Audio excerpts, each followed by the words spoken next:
If the Commanders don't act soon, they could miss their last real chance to patch a glaring hole in their defense. And on top of that, Terry McLaurin's contract dispute is reaching a boiling point. Before we break it all down, do me a favor. Hit that like button if you love this team, and subscribe to Commanders HQ for your daily dose of insider updates, bold takes, and everything Washington football. You're not going to want to miss what's coming in this episode. Let's get to it. Let's start with the obvious. The Washington Commanders have a pass-rushing problem, and time is running out to fix it. Training camp is just weeks away. The roster is nearly set. Jaden Daniels is lighting it up in off-season workouts. The offense, with Laramie Tunsil, Deebo Samuel, Austin Eckler, and Zach Ertz, looks poised for fireworks. But Dan Quinn's defense, the same unit that shocked everyone in 2024, is walking into the new season with a hole the size of FedEx Field on the edge. You lose Dante Fowler Jr., you lose Jonathan Allen, and just like that, over 25% of your sack production disappears. That's not a dent, that's a crater. Washington ranked 12th in total sacks last year, with what was arguably the least talented edge group in the league. Quinn coached them up. He schemed pressure with guys like Durance Armstrong and journeymen who had no business finishing top half in defensive stats. But now, that magic may not be enough. Enter Jadeveon Clowney. Yes, this same Clowney that's been called a bust, a mercenary, a rental. But guess what? He's also been productive, and he's still sitting in free agency in early July.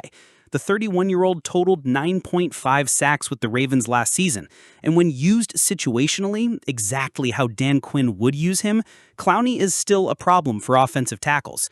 We're not talking about giving him 70 snaps a game. We're talking 25 to 30 snaps, rotating in alongside Dietrich Wise Jr., Durance Armstrong, maybe even Clelin Ferrell or rookie Jordan McGeough.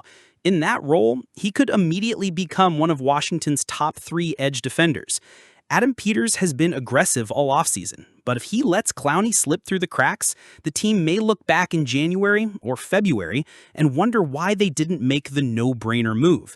And with a player like Jaden Daniels emerging as a franchise star ahead of schedule, the window to compete is suddenly wide open. Now is not the time to cut corners on defense. Let's be real, this team isn't just looking to sneak into the playoffs. The Commanders, yes, your Washington Commanders, are being whispered as dark horse Super Bowl contenders. But do you really see a championship run with only Armstrong, Wise, and Ferrell setting the edge? If the front office wants to win in the trenches, especially in January, Clowney gives you the kind of depth and versatility that veteran playoff teams lean on. Is he perfect? No. Is he what the Commanders need right now? Absolutely. But now let's shift to the other storm cloud looming over Ashburn. Sources close to the team, including NFL Rumors on X, have suggested a contract dispute is brewing between the Commanders and franchise cornerstone Terry McLaurin. McLaurin, 29, is entering the final year of his deal and reportedly wants an extension in the $30 million per year range. That's steep, but consider the resume. 5 straight 1,000-yard seasons, 13 touchdowns in 2024, a roving door of QBs yet elite production every year, consistent leadership, captain-level presence, never once a locker room distraction. Until now, this isn't just about numbers, it's about identity. Terry McLaurin is Washington football in the post-Snyder era. But as the Deebo Samuel trade showed, Adam Peters isn't afraid to shake things up. And if no deal gets done before training camp, we may be heading for trade talks. If it comes to that, and we're not saying it will, but if the Commanders explore moving McLaurin, 3 teams immediately come to mind. 1. Las Vegas Raiders. Geno Smith needs a true WR1. The Raiders traded Devontae Adams, McLaurin gives them an elite separator on the outside, and Las Vegas has picks to spend. 2. Los Angeles Chargers. Justin Herbert needs weapons. McLaurin could line up as the X, Laddie McConkey in the slot, and suddenly LA has a dangerous passing game again. 3. The Pittsburgh Steelers. DK Metcalf can't do it all. McLaurin would slide into that W2 spot and give Russell Wilson or Justin Fields a consistent route technician and red zone target. The cost? Probably not a first-rounder, but a second and a conditional third could get it done, especially if Washington doesn't want to risk losing him for nothing in 2026. And let's be honest, teams will line up for a shot at a player like McLaurin if he hits the market. Jaden Daniels was drafted to be the future of the Washington Commanders, but what we're seeing now is way bigger than football.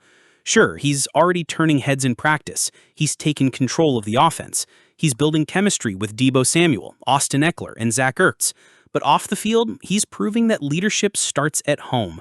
For the first time since launching his nonprofit, Daniels is returning to San Bernardino, California, to host his foundation's first ever community event. And it's a powerful message to everyone watching. He hasn't forgotten where he came from. Mark your calendars. Friday, July 12th, 10 a.m. to 12 p.m. Pacific, Jaden Daniels Stadium at Cajon High School, San Bernardino. The Jaden Daniels Foundation presents our first annual Community Day. This event is all about empowering local students and bringing the community together.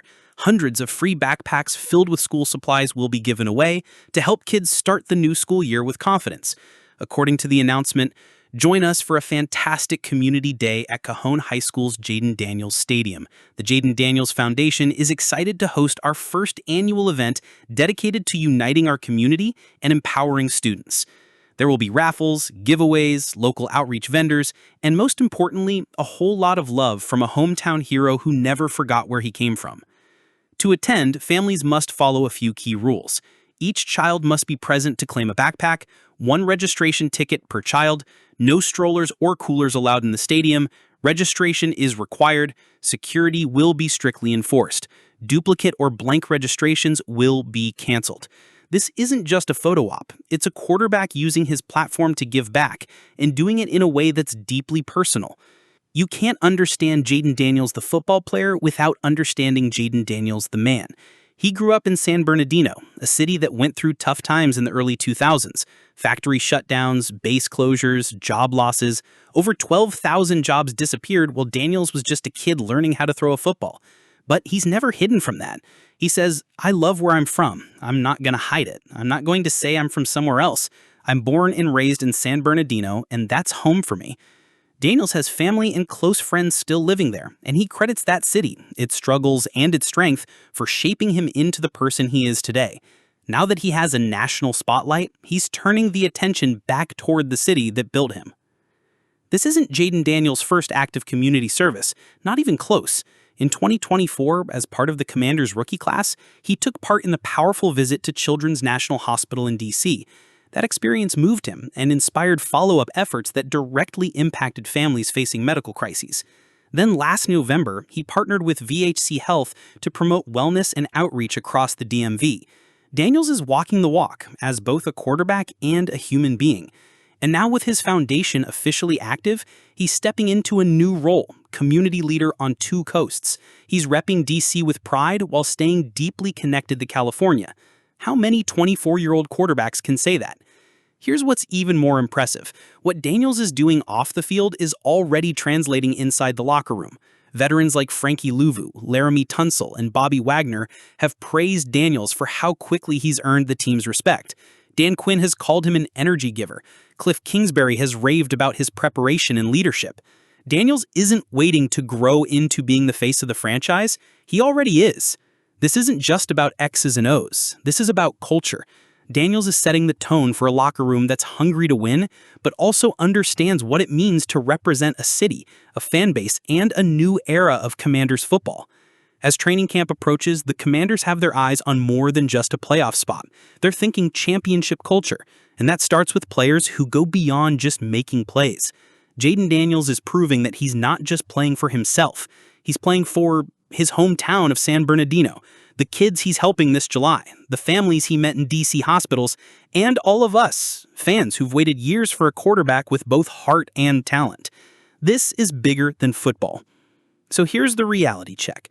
The Commanders are this close to entering training camp with a legit shot at contending. But two decisions still hang in the balance.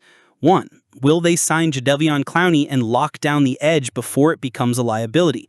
Two, will they resolve the Terry McLaurin dispute before it poisons what should be a momentum-filled camp? This is where contenders separate themselves. You patch weaknesses, you preserve locker room harmony, you don't flinch. So now it's your turn, Commanders HQ family. Would you sign Jadeveon Clowney right now? Should Washington pay Terry McLaurin $30 million per year, or is it time to consider a trade? Drop your thoughts in the comments. I'll be replying all evening. Smash that like button if you want Clowney in burgundy and gold, and hit subscribe to stay locked in as we count down to camp. This is Commander's HQ, and we're just getting started.